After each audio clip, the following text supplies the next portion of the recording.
Assalamualaikum warahmatullahi wabarakatuh. Waalaikumsalam warahmatullahi wabarakatuh. Alhamdulillahirabbil alamin, hamdan wa syukran lillah wassalatu wassalamu ala rasulillah wa ba'du. Selamat siang semuanya. Sebelum kita mulai perkuliahan kita pada siang hari ini, marilah kita buka terlebih dulu dengan bacaan basmalah bersama-sama.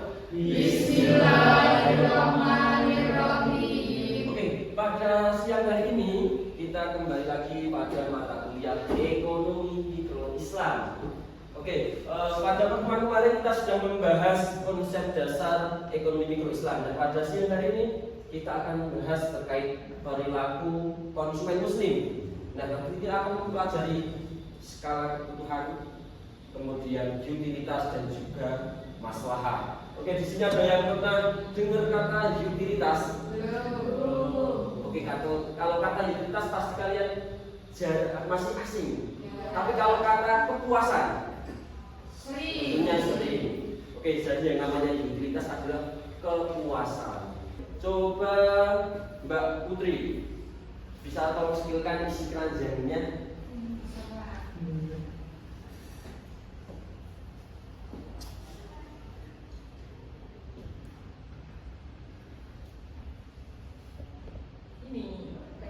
Apa aja itu? Baju. Apakah di lemarinya Mbak Putri masih kurang baju? Tidak. Jadi kenapa Mbak Putri memasukkan banyak sekali pakaian di keranjang? Karena kan pakaiannya kemarin sudah Gegede berarti Mbak Putri menciut, tambah langsing ya. Padahal yang namanya pakaian itu sebenarnya kebutuhan pokok. Yang namanya pakaian kebutuhan pokok. Tapi kalau terlalu banyak itu bisa termasuk pemborosan. Kalau istilah Islamnya adalah israf atau berlebihan. Jadi dalam Al-Quran tentunya kalian sudah tidak asing lagi dengan ayat Bismillahirrahmanirrahim. Wa kulu washrabu wa la tusrifu. Makanlah dan minumlah dan jangan berlebihan. Mbak Putri, nanti silahkan dicek lagi keranjangnya, dipilah-pilah lagi. Insya Allah setelah mata kuliah ini nanti nggak semuanya disewa. Sekarang saya punya video, silahkan nanti dicermati.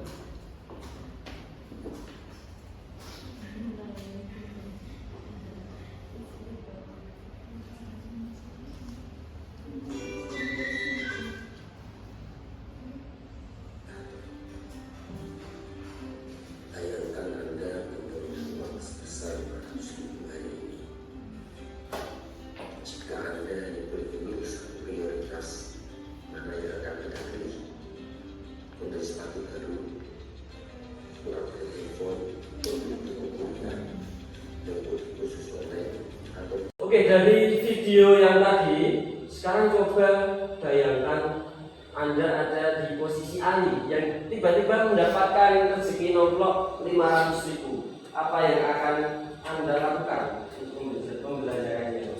Siapa yang mau berpendapat? Silakan Mbak Hasni.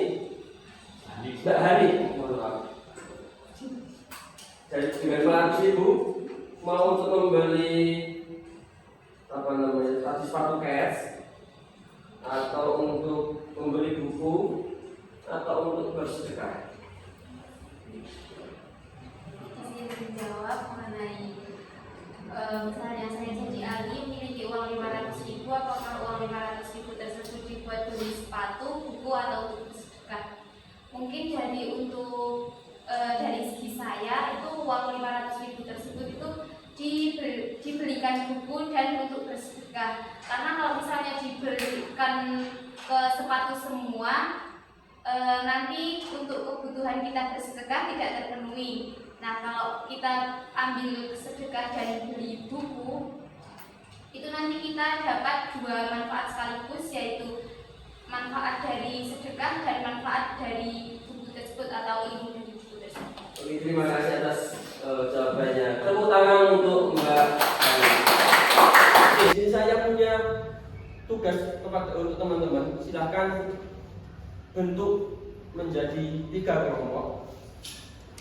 Nah, di sini ada studi kasus Mbak Wilda itu memperoleh beasiswa KIP sebesar 6.600.000. Kemudian ia memiliki beberapa opsi. Yang pertama untuk membeli laptop itu seharga 5 juta. Kemudian membeli smartphone terbaru atau untuk upgrade handphone itu 6 juta. Kemudian mengikuti kursus digital marketing itu 1 juta.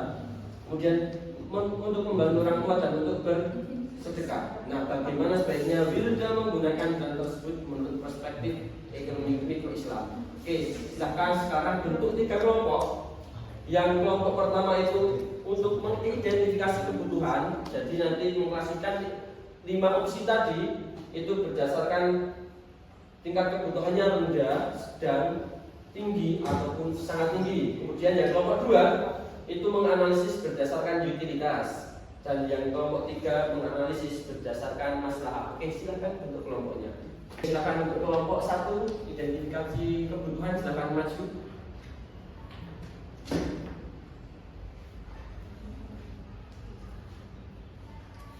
Oke, untuk kebutuhan Wilda itu yang sangat penting adalah membeli laptop, Pak. Kenapa?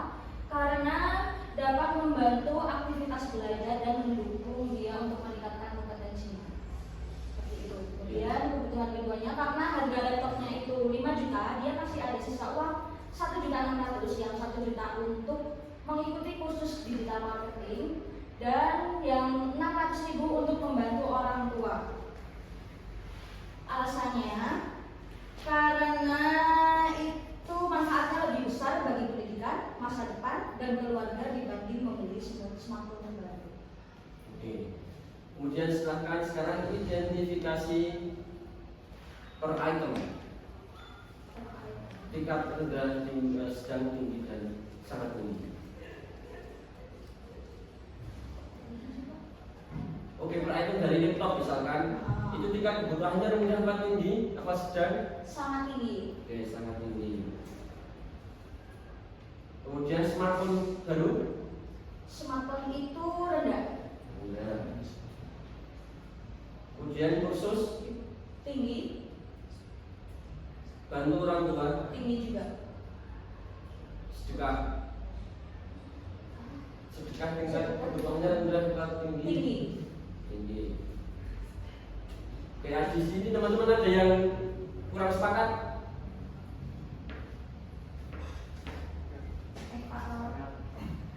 Oke. Untuk sedekah itu dari sedang sampai tinggi. Oke, berarti saya tulis sedang aja ya. Oke.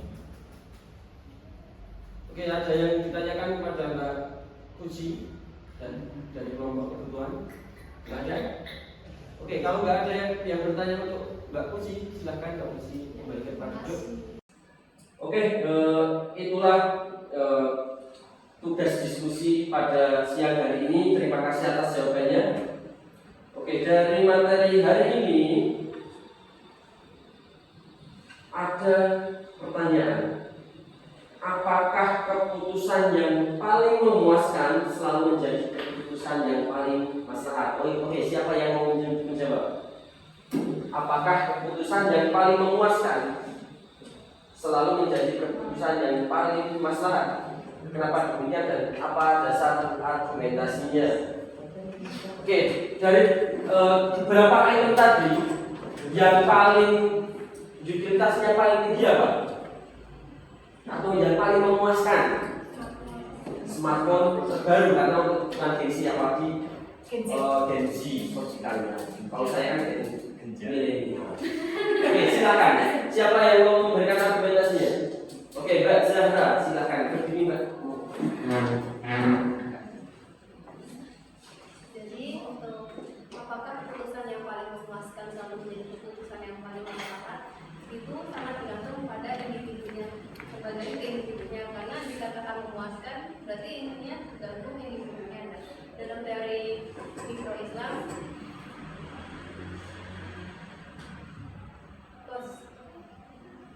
konsumen itu tipologinya terbagi dengan 4. Nah, yang tentunya dalam Islam itu yang sangat difokuskan itu tipe masalah oriented economic manner. Berdasarkan dia, tentu yang paling memuaskan adalah yang paling maslahat. Sebab kebutuhannya dia itu sudah tidak seperti yang konvensional yang terpatok pada kekuasaan, tapi jadi kebutuhannya. Oke, terima kasih Mbak Zahra. Tepuk tangan untuk Mbak Zahra. Kemudian yang namanya utilitas itu bisa untuk membantu memahami kepuasan, dan juga yang namanya maslahah itu membantu memastikan bahwa keputusan ekonomi membawa manfaat dan keberkahan. Tentunya dalam Islam yang namanya harta itu ada hak untuk orang lain. Jadi misalkan pendapatan saya satu bulannya itu 10 juta, maka di situ ada hak orang lain sebesar 2,5%. Jadi setiap bulan saya harus mensedekahkan uang saya ataupun menginfakkan ataupun menzakatkan itu sebesar 250.000. Nah, besok kalau kalian sudah bekerja, sudah punya pendapatan, itu nanti silahkan ada skala prioritas, mana yang kebutuhan, mana yang kepuasan, dan harus menyisihkan sebagian uang kalian untuk kemaslahatan. Gitu ya. Oke, yang namanya konsumen muslim itu tidak hanya untuk utility maximizer atau memaksimalkan kepuasan, tetapi juga masalah maximizer atau memaksimalkan kemaslahatan. Oke, terima kasih untuk perhatiannya pada siang hari ini. Kurang lebihnya mohon maaf. Ada yang masih dipertanyakan? Ada yang masih mau bertanya? Oke, kalau nggak ada, pertemuan kita pada siang hari ini lanjutkan. Saya akhiri, mohon maaf. Assalamualaikum.